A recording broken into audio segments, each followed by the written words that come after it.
Halo, selamat pagi. Apa kabar? Luar biasa karena kita punya Allah yang dahsyat, luar biasa. Welcome back in this Andres Cyber channel, my quality time with Jesus. Alright. Ya, hari ini ya judulnya waktu yang tepat ya. Pengkhotbah 3 ayat 11 ya. Ia membuat segala sesuatu indah pada waktunya ya. Pengkhotbah 3 ayat 11 ya.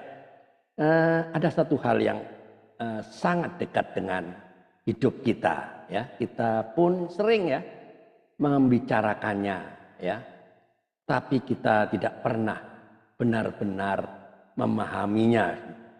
Sebetulnya tidak pernah memahami kita kalau mau jujur ya. Itulah waktu. Waktu adalah misteri. Ya enggak? Kita tidak pernah tahu apa yang akan terjadi ya barang 1 menit ke depan. 1 menit ke depan kita tahu nggak? Nggak pernah tahu. Tapi kita bisa berjaga-jaga. Kita tidak mengerti kenapa sekarang kita harus mengalami ini dan bukan yang itu. Kadang kita butuh waktu lama untuk memahami hal-hal yang terjadi di masa-masa lalu. Ya enggak? Perhatikan ya. Di hari-hari terakhir tahun, masih ingat ya, 2024 tahun-tahun lalu ya. Kita mungkin masih tidak paham alasan terjadinya hal-hal yang kita alami sepanjang tahun yang kemarin 2024. Kita juga pernah takut ya dengan apa yang akan terjadi di tahun ya 2025 sekarang ini. Kita pernah takut nggak waktu itu? Ya, disitulah. Namun ingatlah satu pesan ini untuk kita semua ya, kita pegang ya. Ia membuat segala sesuatu indah pada waktunya. Waktu memang penuh misteri, ya enggak? Tapi ingat bahwa ada Tuhan yang berkuasa atas waktu.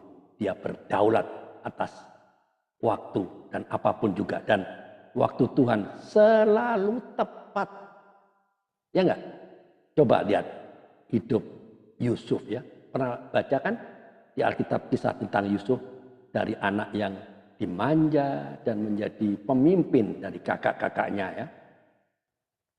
Ya, ia tiba-tiba dibenci sama kakak-kakaknya, dijual ke orang Midian dan dijual sebagai apa? Sebagai budak. Sebagai budak loh. Ya. Enak nggak jadi budak? Nggak enak. Mana ada enak. Tapi itu adalah waktu yang tepat ya untuk si Yusuf itu ya, untuk mengalami ini. Ya ketika Yusuf difitnah oleh istri Potifar, ia pun ya itu pun waktu yang tepat untuk si Yusuf kemudian masuk dalam penjara istana. Ketika ia dilupakan oleh siapa? Juru minuman, ya enggak? Juru minuman pernah ditolong kan untuk mengartikan mimpi. Juru minuman, kalau engkau keluar dan sana ingatkan aku ya, aku yang masih di dalam penjara. Tapi juru minuman lupa. Jika ini juru minuman itu lebih awal atau lebih lama mengingat Yusuf, mungkin Yusuf tidak akan dipanggil untuk mengartikan mimpi Firaun. Ya enggak? Yusuf pun tentu bukannya senang ya saat harus mengalami berbagai macam pasang surut dari kehidupannya. Namun ia lalu akhirnya memahami gambaran besar dari rencana Tuhan.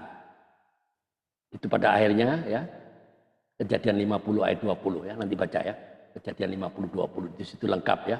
Bukan juga akan ada saatnya kita pun akan memahami rencana Tuhan secara utuh. Nah, disinilah kita sering salah mengerti ya.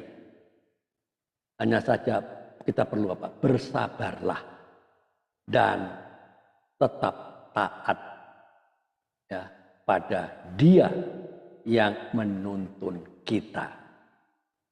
Percayalah, Ia tidak akan membawa kita ke jalan yang salah. Yang menjadi semangat dan iman kita adalah memaknai perjalanan kita hingga bisa sampai ke tahun 2025 ini. Tetap selalu semangat ya. Perhatikan saya ke depan. Make sure ya that every goal we want to achieve, God will seek God's heart for our life in our future. Ya, disinilah always hold His hand at all time. With Him, every experience that happens to us is at the right time. Ya, peganglah selalu tangannya. Setiap saat bersama Dia, setiap pengalaman yang terjadi pada kita ada di waktu yang tepat. Itulah cara Tuhan bekerja. Tetap semangat, melayani Tuhan. Tiada hari tanpa mewartakan kebenaran. Tiada hari tanpa bersaksi tentang Kristus. Tiada hari tanpa memenangkan jiwa. Tuayan banyak, pekerja sedikit. Indonesia for Christ, Indonesia for all nation. Tetap semangat melayani Tuhan. Amin.